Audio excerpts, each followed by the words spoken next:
irmão.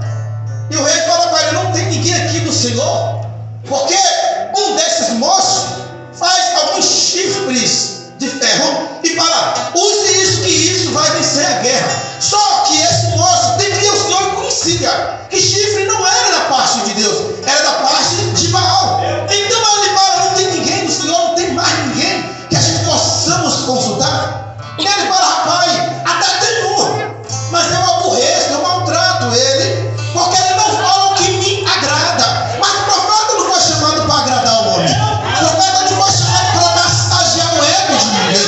O profeta foi chamado para pregar a verdade, doa em quem doer. E na definição ele te chamou como profeta, como profetia. Doa em quem doer, pregue a verdade, mesmo que tente te matar. Perca a tua vida, mas não perca a presença de Deus que está na tua vida. Aceite perder tudo, mas não perca a presença do Eterno que está contigo. Ele falou: não, eu posso. Mas ele falou: não, chama esse moço, para que ele venha. Ele chama o moço, manda ele buscar Micaías. E ele no caminho falou: olha, todos os profetas estão profetizando em uma só boca. Estão falando aquilo que o rei quer ouvir. Faça também a mesma coisa. Aí ele fala: não, eu farei assim o que o Senhor me mandar, eu assim farei o que o Senhor mandar. Só que ele se apresenta diante de Acabe e de Josafá, e ele pergunta, fala para ele: nós iremos a Ramot de Gileade. Iremos? Aí ele fala: vai, e o Senhor dará as coisas. Não, aparentemente nós lemos a palavra, dá a entender que o profeta estava mentindo e fazendo a vontade de Acabe. Mas se nós parar, pensar, analisar, ele estava debochando de Acabe. Vai, e o Senhor vai te dar. Ou seja, ele estava fazendo aquilo, falando o que o rei queria ouvir. Mas querido, tem certas vezes que o Senhor até mesmo permite a gente falar o que alguém quer ouvir, porque o Senhor quer cobrar aquilo que ele tentou contra os teus servos. E ele fala: vai, e o Senhor dará as coisas, irmão. Aí ele sabia do deboche, ele sabia que Micaías estava debochando quando ele fala: te conjuro, em nome do Senhor, que não minta para mim, que me fale só a verdade. E ele fala: então, já que você quer a verdade, eu vi todo o povo como ovelha no campo, desgarrada, como não tem pastor. E ele, Acabe, logo viu, querido. Aí essa palavra estava dizendo que Acabe era um mau pastor. Não era um pastor real, verdadeiro. Porque, querido, quando a gente temos um pastor que dá a vida pelas suas ovelhas, ele não bota as suas ovelhas em perigo. Ele não coloca as suas ovelhas próximo da morte. Ele vai dar a própria vida dele pelas ovelhas. Mas o mau pastor só quer que a ovelha dê para ele, só quer que a ovelha morra por ele, só quer que a ovelha fique na frente da batalha por ele. E nós vamos ver que assim Acabe fez. Porque era o rei que naquele tempo foi o pior rei da história de Israel. E nós sabemos, querido, que a liderança, uma liderança, ela pode botar toda uma nação a fracassar.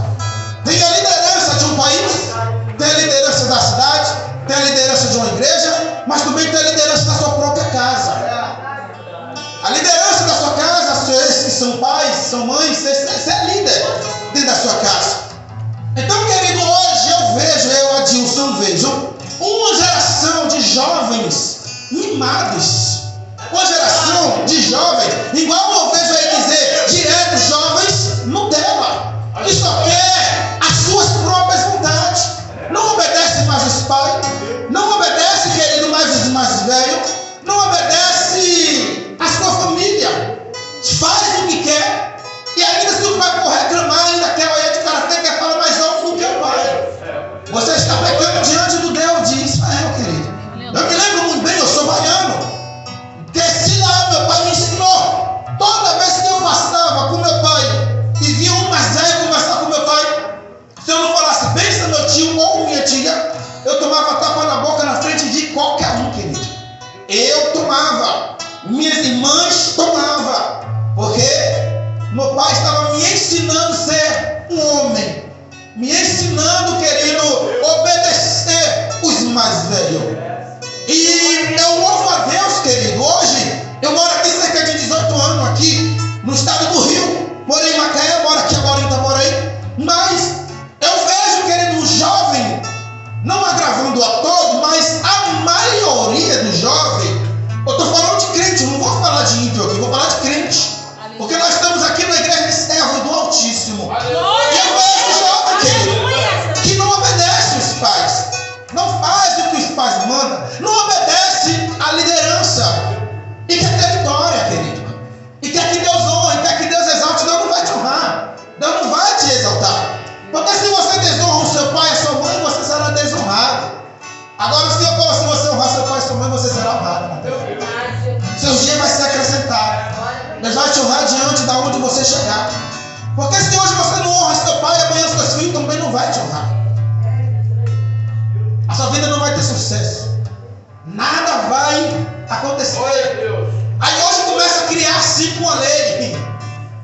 Que os jovens, hoje eu louvo a Deus pela vida daqueles que têm 14, 15, 16, né? Que tem jovem aprendiz.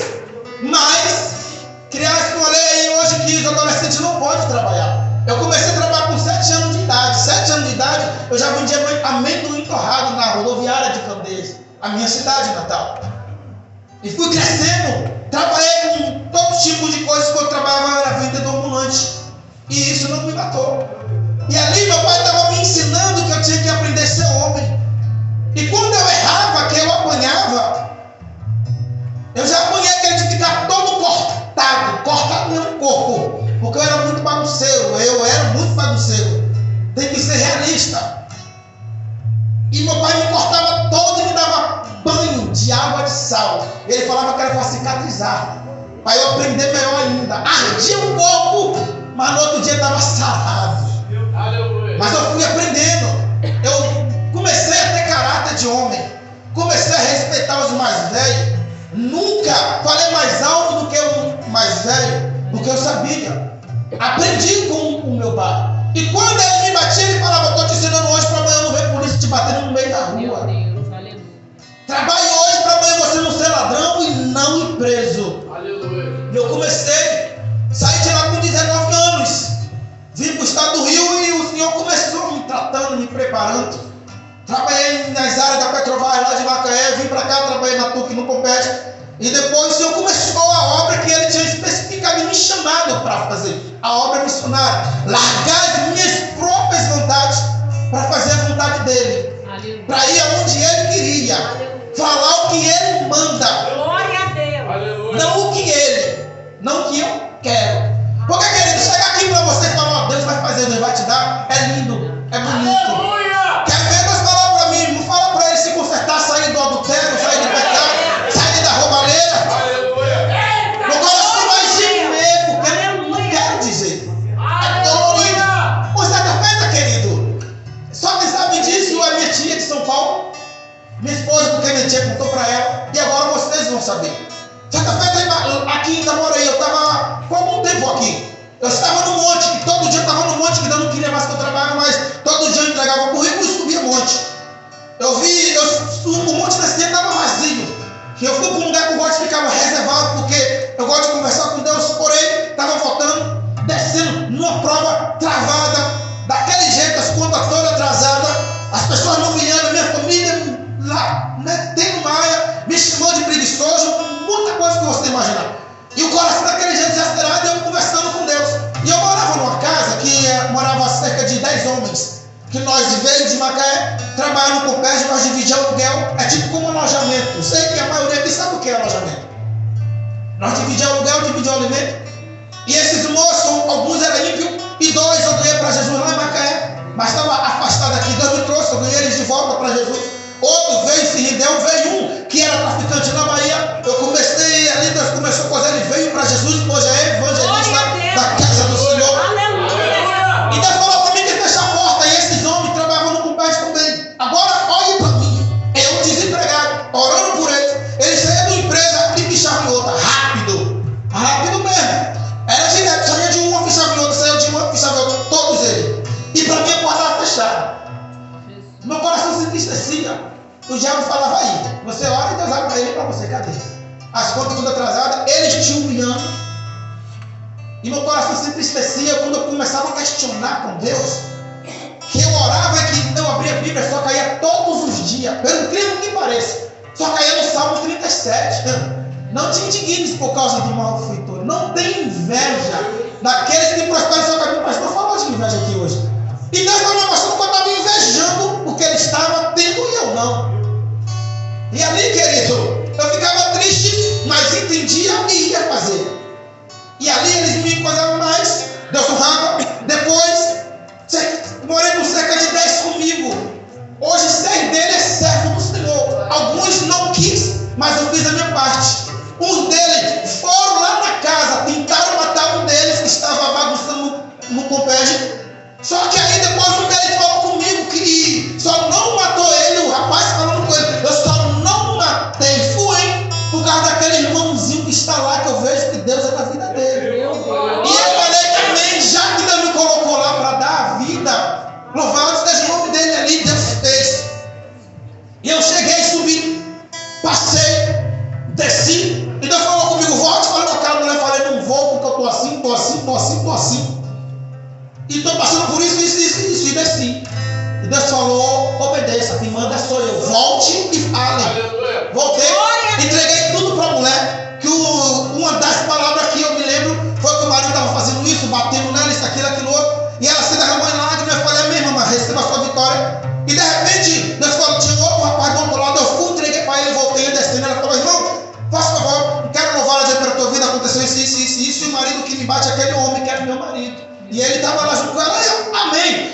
Fui, desci, ela falou, irmão, me dê o número que eu vou ligar para você pregar na minha igreja. Eu falei, amém, meu irmão, vou te dar o número, mas não, se a senhora ligar não consiga, porque meu telefone é consagrado a Deus, só consegue falar comigo aqueles que Deus quer que eu esteja.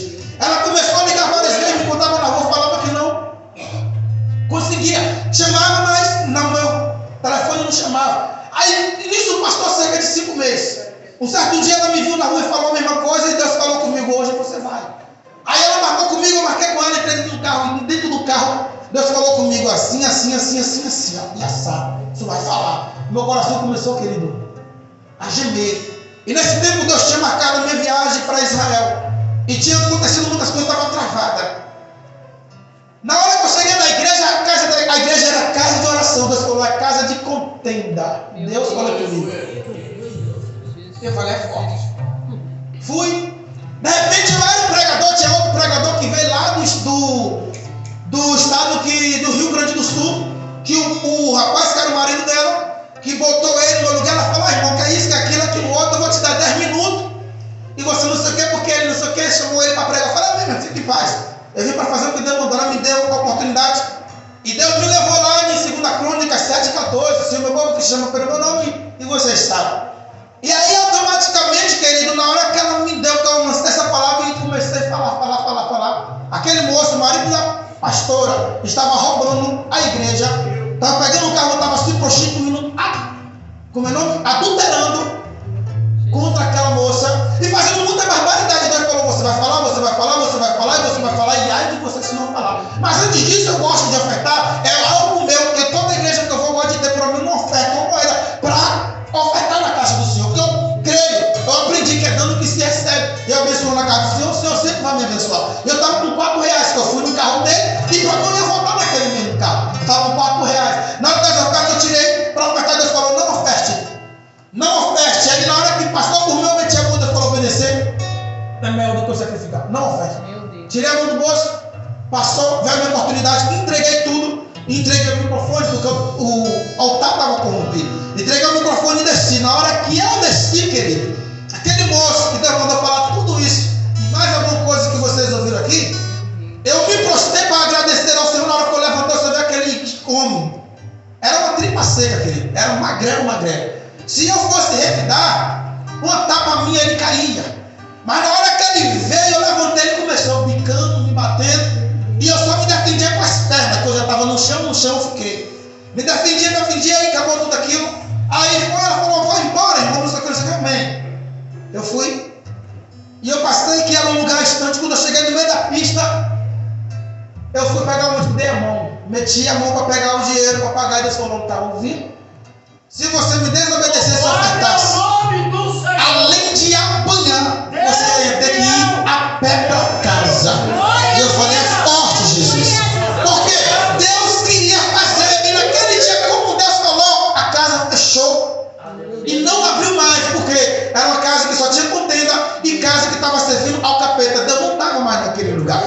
E Deus me trouxe isso à minha memória hoje. Isso tem o quê? Foi em 2013. Tem o quê? 10 anos praticamente. 10 anos.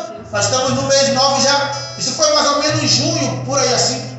10 anos se passaram e Deus me lembrou para falar com vocês hoje. Você tem coragem de entregar o que Deus manda? Você está